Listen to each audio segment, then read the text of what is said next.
Diz o texto: mulheres, sujeite-se cada uma a seu marido como convém a quem está no Senhor. Maridos, ame cada um a sua mulher e não a trate com amargura. Filhos, obedeçam a seus pais em tudo, pois isso agrada ao Senhor. Pais, não irritem seus filhos para que eles não desanimem. Escravos, obedeçam em tudo a seus senhores terrenos, não somente para agradá-los quando eles estão observando, mas com sinceridade de coração, pelo fato de vocês temerem o Senhor.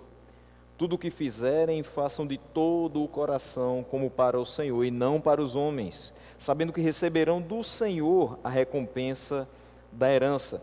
É a Cristo, o Senhor, que vocês estão servindo. Quem cometer injustiça receberá de volta a injustiça, e não haverá exceção para ninguém.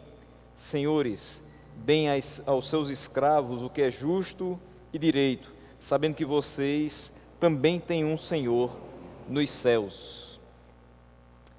Esse é o texto que nós vamos meditar nessa noite, e minha oração é que a gente tenha a visão do que Paulo quis tratar com aqueles irmãos de Colossos, e hoje o que Deus quer tratar conosco, acerca dos deveres que nós temos na nossa vida social e na nossa vida no lar. Então, o que é que nós temos nesses 8 versículos? Depois que Paulo orientou o povo de Colossos quanto à santidade na vida cristã, ele agora se volta para algumas questões práticas.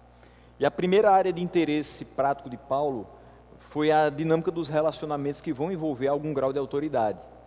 Então, ele não vai tratar de questões de relacionamentos em que você vai ter pessoas em paridade. Por exemplo, se eu tenho amigos, esses amigos estão em pé de igualdade comigo. Mas quando eu falo de pais e filhos, você tem certamente um grau de autoridade conferido aos pais. Quando você fala também de esposo e esposa, você também tem um grau de autoridade conferido ao esposo, nós vamos ver que pelo próprio Senhor. Da mesma forma, quando falamos de servos e senhores, os servos têm um grau de autoridade com relação aos seus, os senhores têm um grau de autoridade com relação aos seus servos. Então, nos 8 versículos, Paulo vai falar nos 4 primeiros a respeito do casamento, e depois da relação de filhos e pais, e nos 4 últimos ele vai dedicar somente à relação dos senhores e dos seus servos, mas fazendo uma ênfase, dando uma ênfase maior à questão dos servos. E o conteúdo dos 4 primeiros versículos vai se assemelhar muito ao que a gente vê lá em Efésios, escrito pelo mesmo autor, no capítulo 5, a partir do versículo 22 até o capítulo 6, versículo 4. Então a gente tem praticamente o mesmo texto, com pouquíssimas alterações. Mas antes da gente entrar mais fundo nesse texto, quero falar que a gente não pode perder de vista que o pano de fundo de toda a carta é a ameaça da heresia de Colossos. Então, por mais que Paulo agora esteja falando em questões práticas, e ainda assim tocando na questão da santidade nos deveres cristãos, na parte social, na parte familiar, mas ele ainda assim quer combater a heresia em Colossos. Em que ponto, então, da heresia ele quer tocar? No ponto em que ele coloca como se o homem fosse uma autoridade semelhante ou tão grande quanto Deus. Existe ainda hoje uma colocação, uma linha de pensamento, infelizmente até mesmo dentro da igreja protestante, mas essa linha não faz parte da parte ortodoxa da igreja protestante, que se chama teísmo aberto. E ela fala que o homem é um coautor do seu destino juntamente com Deus. Então é como se Deus tivesse escrito toda a história, e aquilo que ainda não passamos, que a gente chama de futuro, está em aberto. E Deus está escrevendo a sua história, Ele deixou uma parte ali daquela história para que você escreva junto com Ele. Você se tornando então coautor da sua história. E isso sutilmente vai entrando nas nossas mentes quando você percebe que sempre no dia 30 ou 31 de dezembro, as pessoas começam a postar nas suas redes sociais Deus está me dando mais um livro com 365 folhas em branco. Eu vou escrever meu ano seguinte. E não é isso que acontece. As suas folhas não estão em branco e a sua história já está escrita. Nós apenas vemos dia após dia o desenrolar de uma história escrita soberana e eternamente por Deus. Nós não somos coautores da nossa história, nós não vamos escrever o nosso destino, ele já está traçado, para o nosso bem ou para o nosso mal. Quando eu falo para o nosso bem ou para o nosso mal, eu quero dizer que aqueles que estão em Cristo vão receber do bem que Ele traçou para essas pessoas. Aqueles que estão fora de Cristo vão receber também as consequências dos seus atos e pagarão pelos seus pecados quando do juízo final. Então nós não podemos perder de vista que sempre que Paulo vai tratar um assunto ou outro, ele vai estar falando a respeito de como combater ideias erradas quanto à palavra de Deus. E muito mais propriamente quanto àquilo que os hereges colossenses estavam falando. Então, as instruções que Paulo aqui vai falar vão visar, entre outras coisas, a fortalecer a família e, consequentemente, as igrejas cristãs. Já na introdução, eu quero trazer uma aplicação para a gente nessa noite. Se nós queremos manter a igreja forte, nós precisamos trabalhar na orientação das famílias que compõem essa igreja, de modo que elas se tornem cada vez mais fortes e conscientes quanto à verdade do Evangelho. É fato que nos últimos anos a gente vem escutando muito a respeito de família e as igrejas têm se preocupado muito mais do que em outras épocas com o alimento das famílias, com o sustento das famílias na palavra de Deus, com o crescimento das famílias nas suas casas.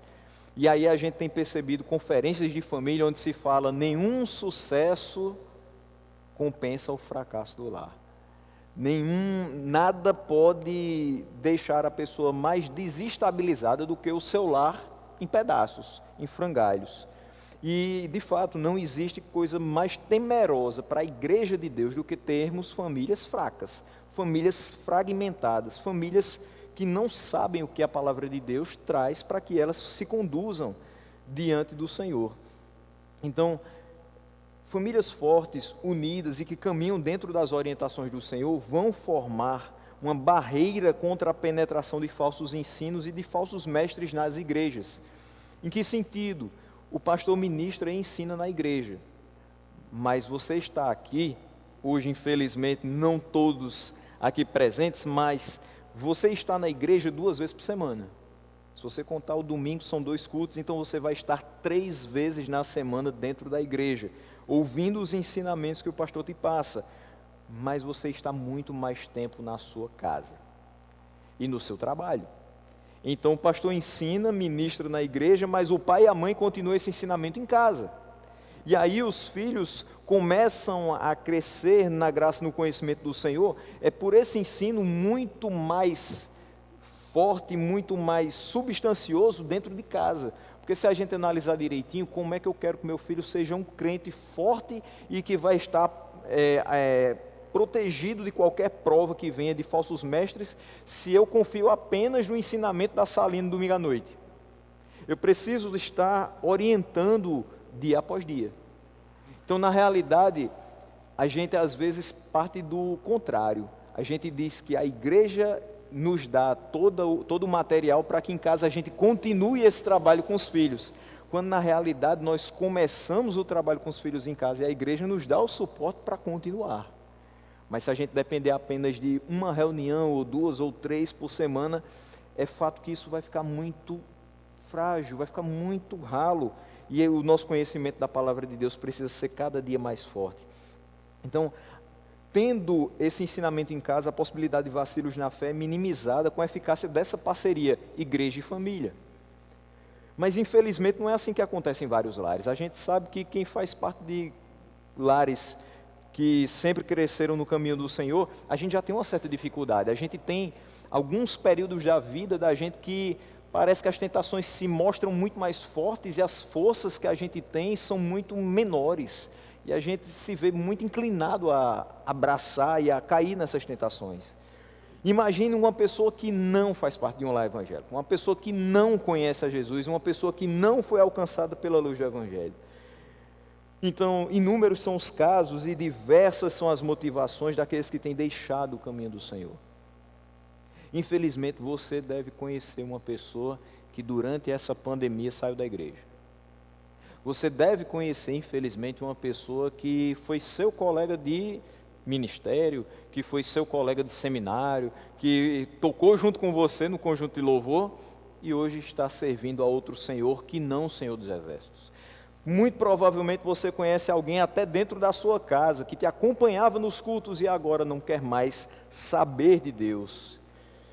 São inúmeras as motivações que fazem algumas pessoas deixar o caminho do Senhor para seguir fábulas e invencionistas de falsos mestres. Nem sempre essas pessoas saem da igreja para abraçar o mundão. Às vezes elas saem da igreja porque acham que viver a vida cristã da maneira que está sendo passada naquela igreja é muito difícil. Eu não vou conseguir fazer tudo isso, então eu vou procurar alguma facilidade. E sempre vai ter um falso mestre dizendo, olha, você pode vir do jeito que você estiver, e não se preocupe, fique do jeito que você está, sinta-se à vontade, você não precisa mudar. Deus não quer que você mude, Deus quer apenas o seu coração. E aí é onde está o grande problema. Se Deus quer o meu coração, Ele quer um coração quebrantado e contrito diante dEle, que Ele não vai desprezar. Um coração arrependido dos seus pecados, um coração que pensa diferente do que pensava quando o velho homem e as suas práticas habitavam em mim. Deus quer o nosso coração, ou seja, Ele quer tudo. Deus não quer o nosso 10%. A gente continua e precisa continuar incentivando você a trazer o dízimo e a oferta para a casa do Senhor. Mas entenda, Deus não quer seu 10%, Deus quer o seu 100%. Deus quer a totalidade do seu ser para que Ele governe, para que Ele conduza e não somente os falsos ensinos não lhe alcancem, mas também o mal não lhe alcance. Então, muitos que abandonam as igrejas deixam para trás os seus cônjuges, os seus filhos, certamente com o coração partido. Imagine você olhar para uma pessoa que foi criada dentro do Evangelho, tinha o seu pai ou sua mãe como referência e de repente você tem agora as pessoas que você confiava, que te ensinaram a verdade fora dos caminhos do Senhor.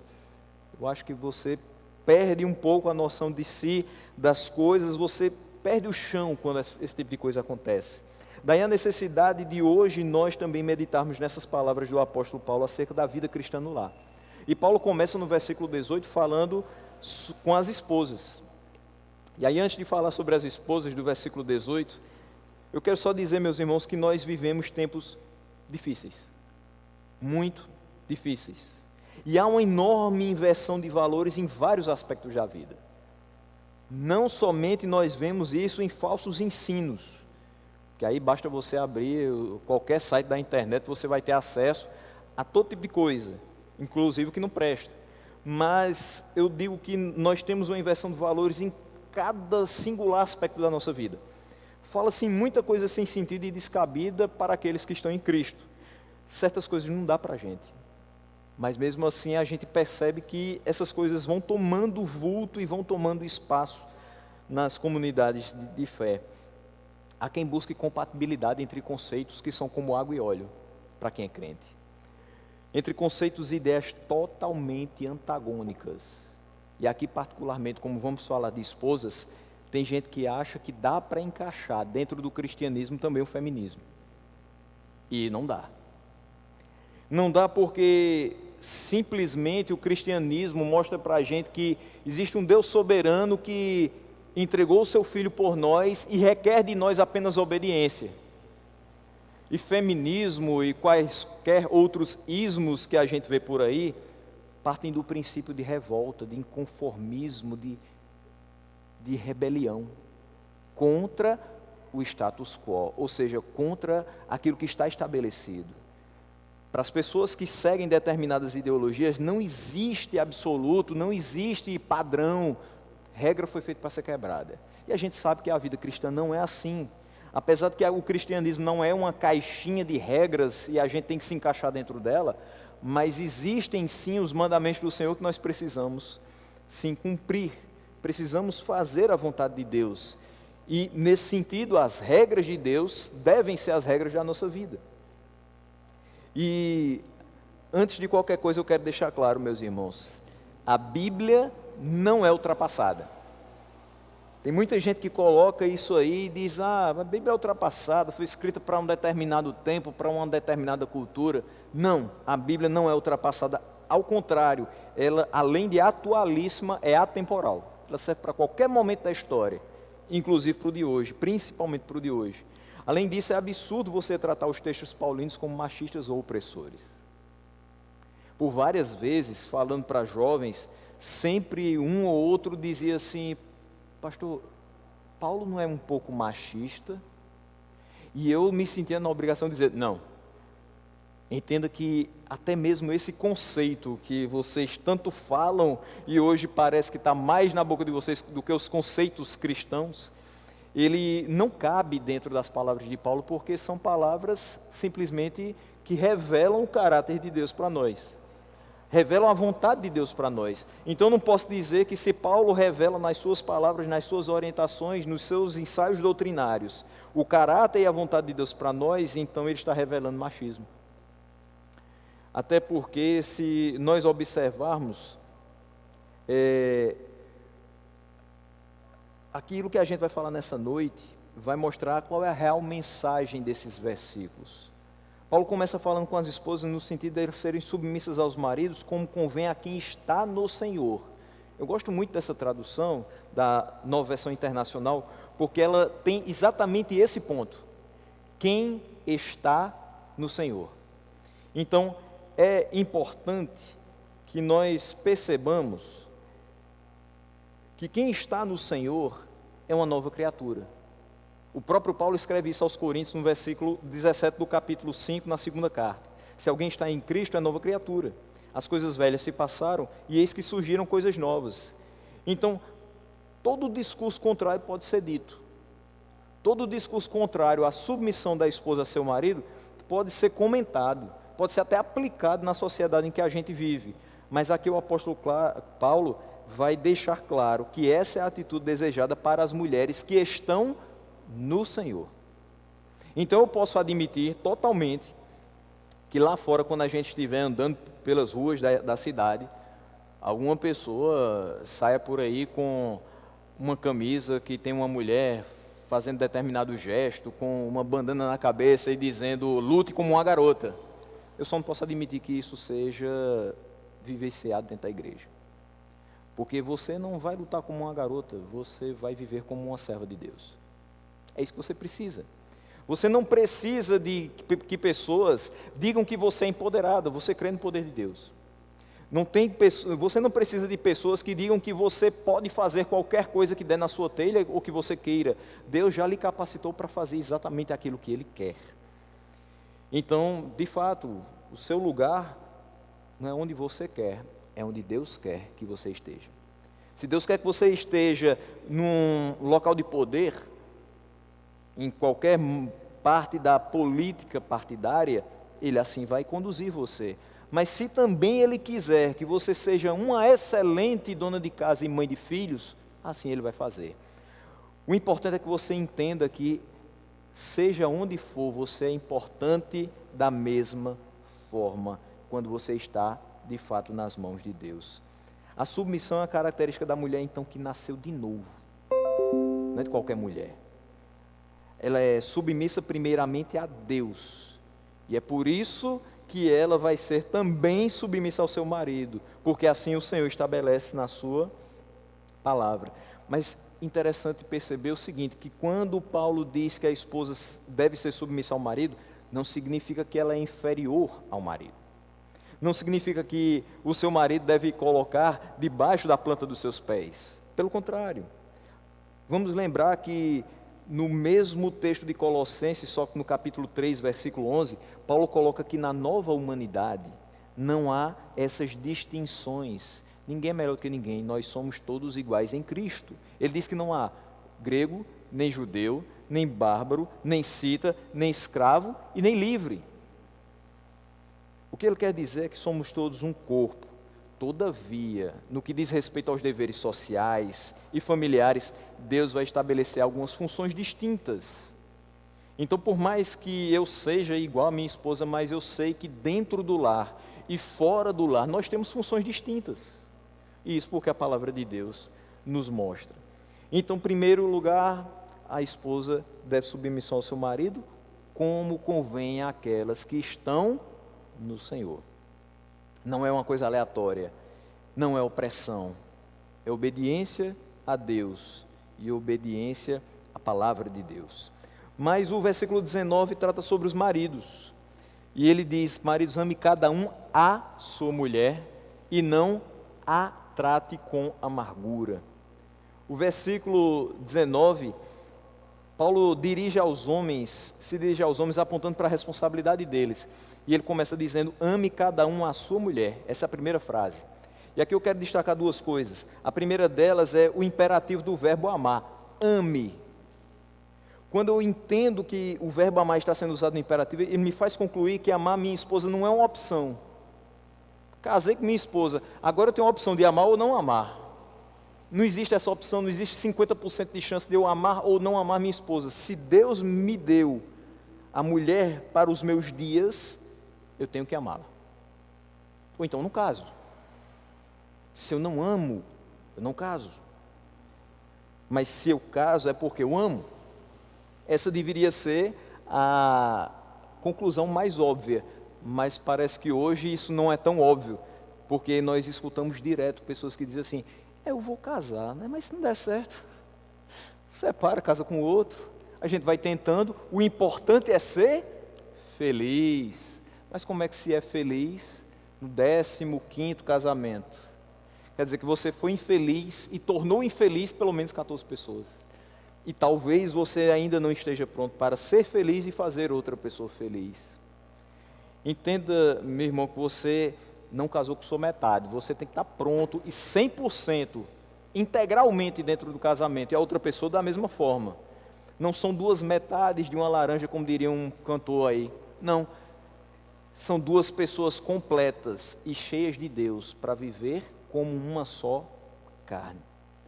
E aí não dá para ser uma só carne quando você junta duas metades de uma coisa só. E uma vez que você deseja contrair matrimônio com a moça, pense o seguinte, aqui falando especificamente para os homens, já que eu já falei para as mulheres. Se certifique que você ama essa pessoa, com todas as características que ela tem. Porque é assim que Deus requer. Não é uma opção, não é uma decisão, é um mandamento. Ame cada um a sua mulher. Mas aí ele completa com um artigo definido, iniciando a segunda frase, né? Ame cada um a sua mulher. E isso me faz concluir que Deus requer de nós a fidelidade. Não é ame qualquer mulher, não é ame as mulheres no geral. Ame a sua mulher. Isso está totalmente alinhado com o mandamento: não cobiçarás a mulher do teu próximo. Então, eu preciso amar. É um mandamento, mas eu preciso amar a minha mulher. E o versículo termina com a expressão: não trate com amargura. Entenda, após casar, com a convivência intensificada, nós tendemos a nos aborrecer com algumas das particularidades, das manias das nossas esposas.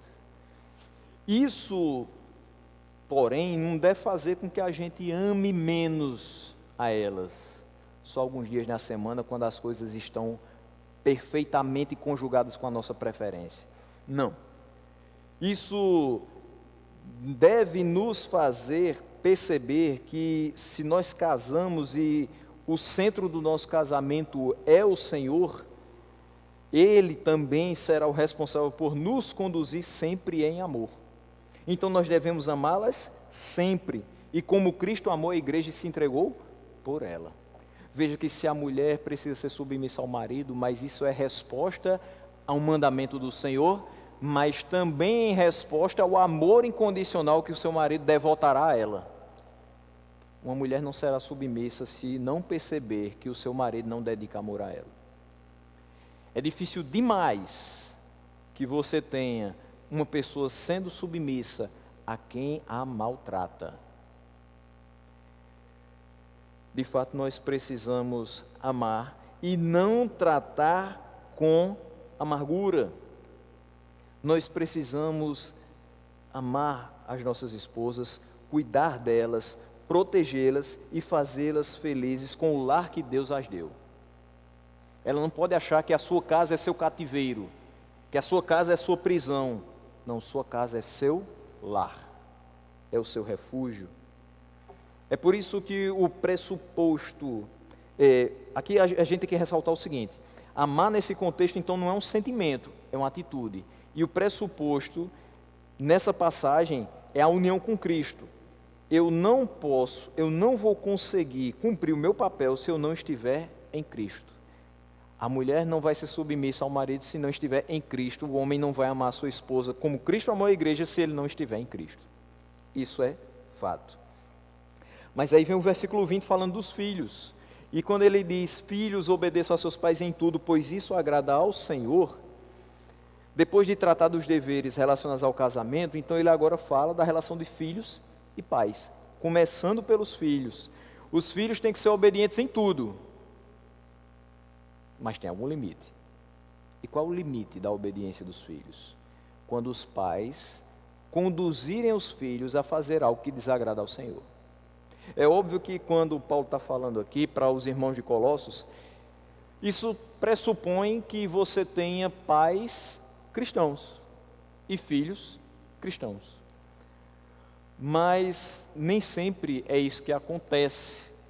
Então eu posso ter filhos cristãos recebendo orientações de pais não cristãos, que não vão orientar segundo a palavra de Deus, mas mesmo assim eu tenho que obedecê-los. Eu preciso obedecê-los até o ponto em que eu chegar naquele dilema insuperável: e agora, eu agrado a Deus ou eu agrado aos homens? Eu obedeço a Deus ou eu obedeço aos homens? Mesmo que esses homens sejam meu pai e minha mãe. Eu não posso desagradar a Deus, mesmo que isso represente não ouvir um conselho do meu pai e da minha mãe.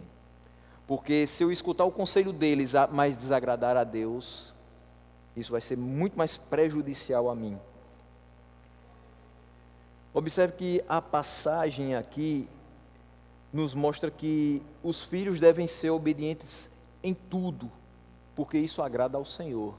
Então, o que agrada ao Senhor também é que esse tudo dos pais sejam orientações de acordo com a lei de Deus, de acordo com a vontade do Senhor. Os pais nascidos de novo podem e vão errar em alguns dos seus conselhos, em algumas das suas demandas, porque eles são falhos como qualquer ser humano.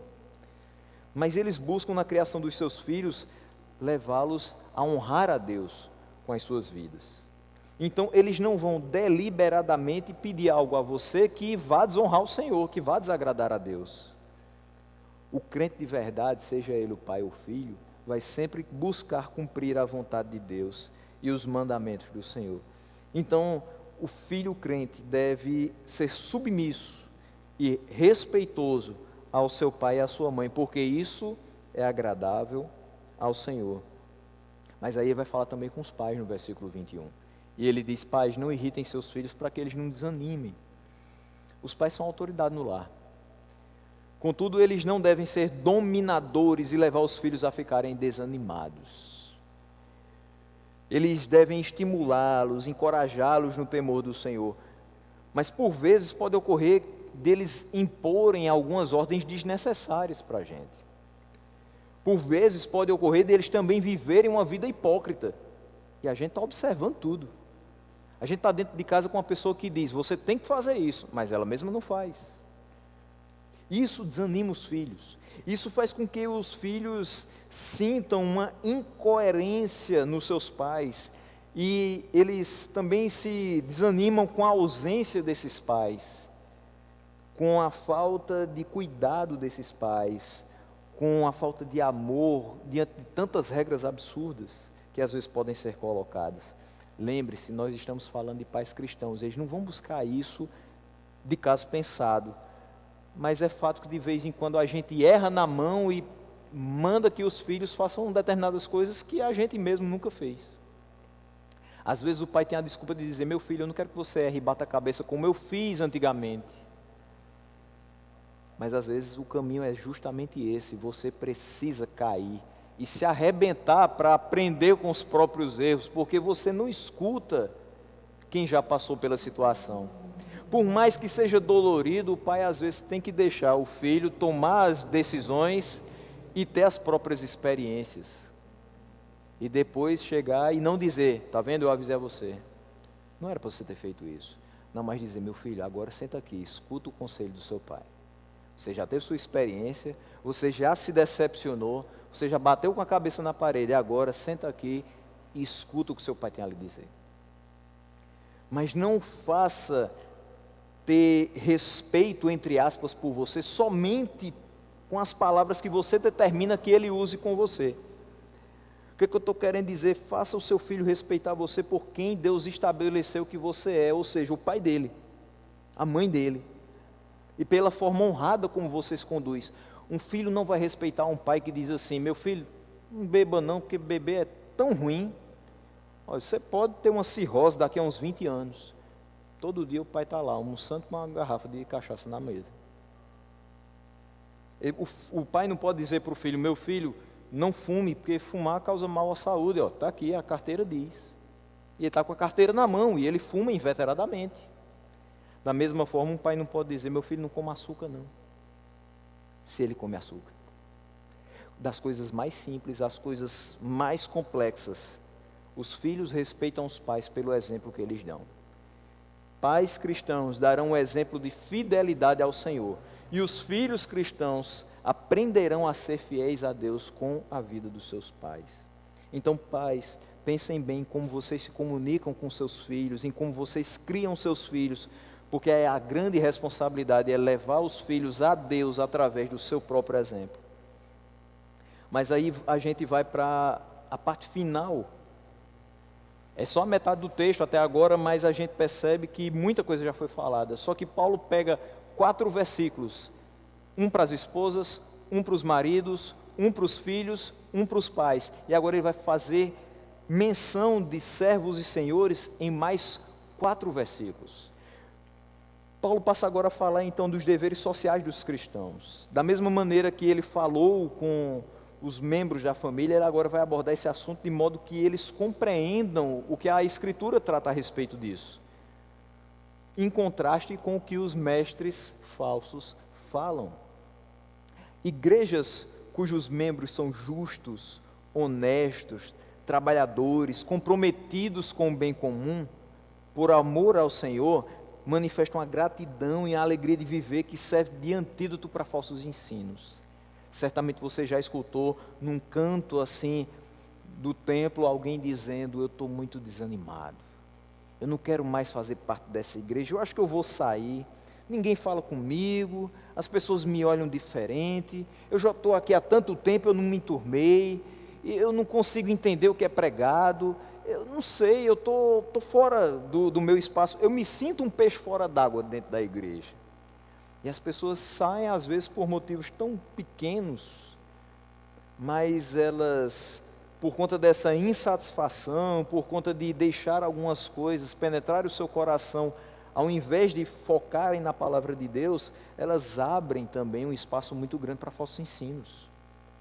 Porque tenha certeza, se aqui fosse um local onde as pessoas não fossem bem recebidas, o que não é, mas se fosse, certamente na próxima esquina teria uma igreja onde as pessoas com os braços abertos diriam, venha para cá, se sinta como um de nós. Você quer um cargo? A gente te dá. O que é que você sabe fazer? Nada, tem nada não, você aprende, mas o cargo está garantido. E as pessoas seriam cativadas por cargos, por abraços, por apertos de mão, por tapinha nas costas, mas nunca pela palavra de Deus e pela transformação das suas vidas. Entenda que a igreja cujos membros percebem que o mais importante é a palavra de Deus e aquilo que a gente vive aqui dentro, elas meio que vão se blindando, apesar que a gente não é blindado, a gente ainda tem muita coisa mal ao nosso redor tentando fazer a gente cair, mas a gente vai se protegendo contra os falsos ensinos, quando a gente apenas compreende a alegria de viver em gratidão ao Senhor por tudo que Ele tem feito. Pessoas que servem a Deus com alegria, qualquer que seja a sua vocação e posição na vida, na sociedade, vão estar muito pouco abertas para as tentativas dos falsos mestres de desviá-las da verdade de Deus. Eu sou muito satisfeito em viver para Deus. Eu sou muito satisfeito com aquilo que Deus tem feito na minha vida. Eu sou muito satisfeito com a palavra que eu tenho escutado. Eu sou muito satisfeito com aquilo que eu tenho nas minhas mãos, que é a palavra de Deus. Então isso vai fazer com que eu procure cada vez menos alguma coisa a mais. Por que o apóstolo Paulo dedica tanto espaço então para senhores e servos, e muito mais para os servos do que para os senhores? É interessante notar que são 4 versículos para as outras categorias e 4 só para essa. Por que ele gasta tanto tempo? A gente precisa ver que a escravidão era comum na época. E isso não era visto como um problema. Era socialmente aceito em todos os lugares. No primeiro século, muitos cristãos eram escravos convertidos. Então, boa parte da membresia das igrejas era composta de escravos convertidos. Por isso que agora Paulo vai falar com eles. Porque ele precisava se dirigir àquelas pessoas que ainda estavam na posição de escravidão. E isso com o aval da sociedade. Pelas cartas que Paulo vai escrever para Filemon e também essa aos Colossenses, a gente entende que ele manda Onésimo, que é um escravo fugido, de volta para a casa do seu senhor, Filemon. E Paulo vai conhecer Onésimo no cárcere, evangeliza Onésimo e ali ele é convertido. E o apóstolo diz: olha, agora que você é uma nova criatura, você precisa colocar a sua vida em ordem. Onésimo, é o seguinte, você continua sendo escravo, mas você fugiu da casa do seu senhor. Volte e acerte as contas com ele. Volte e resolva tudo com ele. Volte para que você não tenha brecha, você não tenha mais nenhuma pendência na sua vida. Para que você não seja mais na frente penalizado porque você deixou uma brecha enorme para que o seu senhor se volte contra você. Mas ao mesmo tempo, Paulo vai pedir a Filemon, o senhor de Onésimo, em carta, para que o receba de volta como irmão em Cristo. Filemon era sim senhor de escravos, mas era cristão. Como eu falei, era socialmente aceito. Aqui a gente não está tratando da escravidão em si, mas está tratando da questão de um pecador que vai ser perdoado, mas que ele precisa pôr a sua vida em ordem. E é disso que trata também o cristianismo. O pecador é perdoado, mas ele precisa pôr a sua vida em ordem. Ou seja, ele vem do jeito que está, mas ele não pode continuar do jeito que está. Então ele diz: volte, e Filemon vai lhe receber como irmão em Cristo. E aí ele pede: Filemon, perdoe toda a dívida que Onésimo contraiu com você. Perdoe ele, e tudo vai se resolver. O Novo Testamento não vai contestar a escravidão, não vai tentar quebrar com o sistema da escravidão através do seu escrito. Esse sistema de escravidão permeava não somente a cultura judaica, mas também a greco-romana.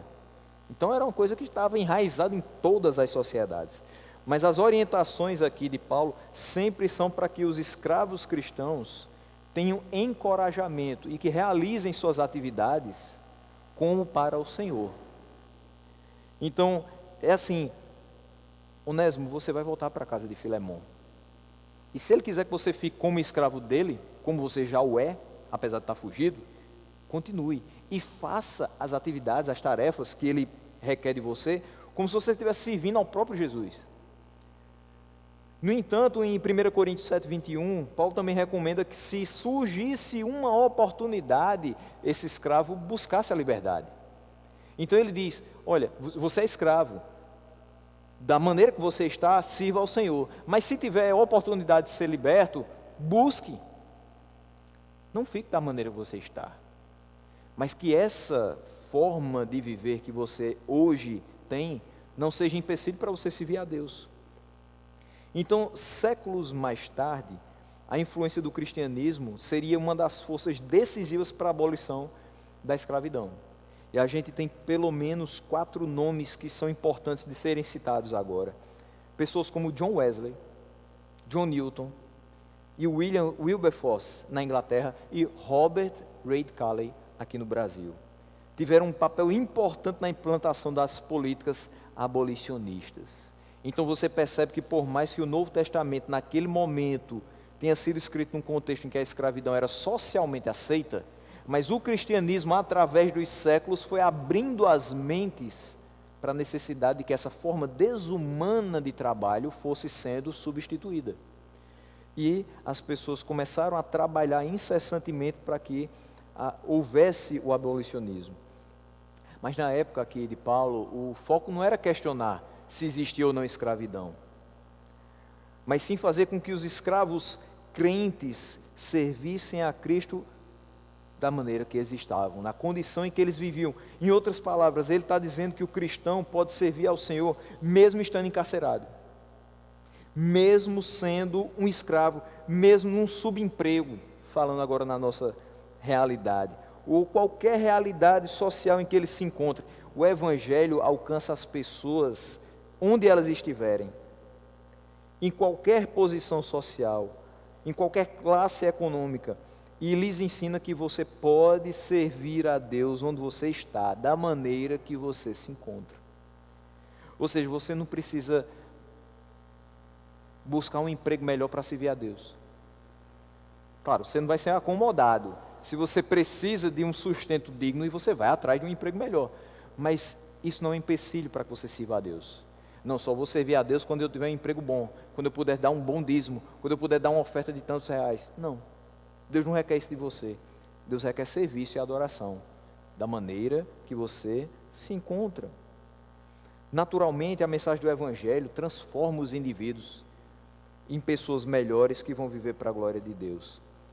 E Paulo dedica 4 versículos aos escravos, basicamente dizendo o seguinte, versículos 22, 23, 24 e 25. É fundamental obedecer ao Senhor de todo o coração, não somente quando ele está vigiando. Versículo 22, escravos obedeçam em tudo aos seus senhores terrenos, não somente para agradá-los quando eles estão observando, mas com sinceridade de coração, pelo fato de vocês temerem o Senhor. Isso vale em nossos dias para quem é empregado, porque também devem servir ao seu patrão de todo o coração. Mas pastor, o meu patrão não vale nada. Meu patrão é a pessoa mais mesquinha e ordinária que eu posso conhecer. Me interessa. Aqui não está dizendo sirva ao seu patrão se ele for uma pessoa doce, amável e que ajuda você em tudo. Não. Está dizendo sirva ao seu patrão, sirva ao seu Senhor de todo o coração. E não somente quando ele está olhando. Às vezes a gente podia até dizer assim, é tão engraçado quando a gente vê uma pessoa faz as coisas quando o outro está olhando, aí quando a pessoa sai de perto, ela deixa de fazer e começa a falar mal do patrão, mas isso não é engraçado. Sabe por que não é engraçado? Porque a palavra que é dedicada a nós é faça de todo o coração, ele olhando ou não. Porque a recompensa não vai vir dele, vai vir de Deus. Então, por mais que ele não veja, às vezes a gente diz, mas Senhor, eu sou teu servo, e ele não está vendo o meu esforço, ele não está me recompensando pelo que eu estou fazendo para a empresa dele. Não é ele que vai lhe recompensar, é Deus que vai lhe recompensar. E a gente vai ver isso. Então, a gente precisa ter como marca da nossa atuação profissional a presteza e a lealdade aos nossos patrões e ser reconhecidos como a nossa fidelidade e lealdade a Deus.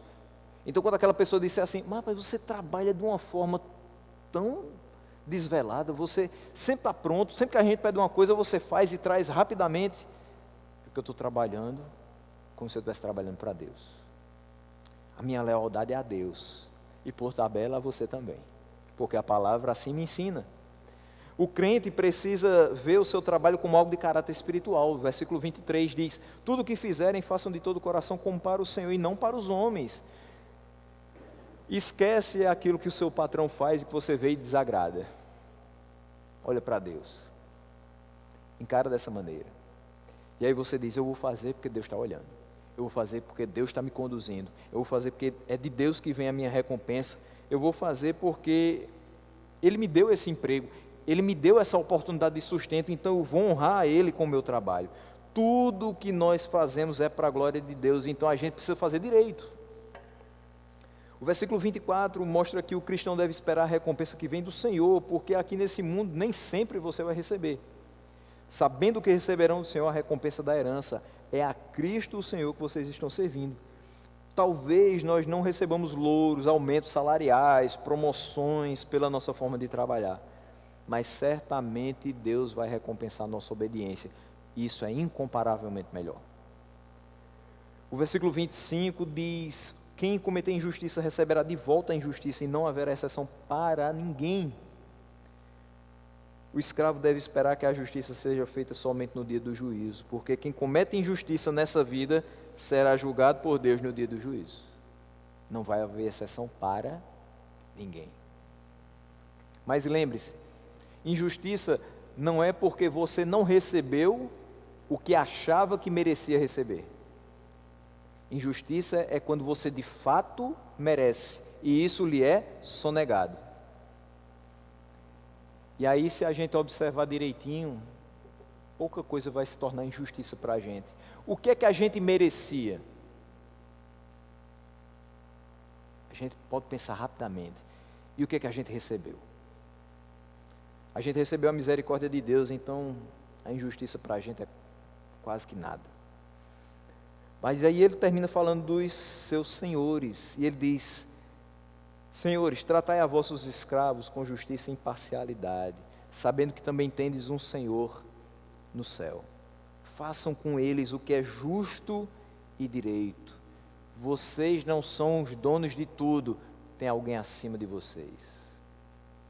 E às vezes, até mesmo o patrão cristão pensa que está por cima de tudo, e esquece de que há alguém acima dele, que está vendo a sua atuação e muitas vezes reprovando a forma como ele lida com os seus funcionários. Então, se você é um patrão cristão, dê exemplo para os seus funcionários de justiça, de equidade. Seja o comandante da sua empresa, sem esquecer quem comanda o mundo.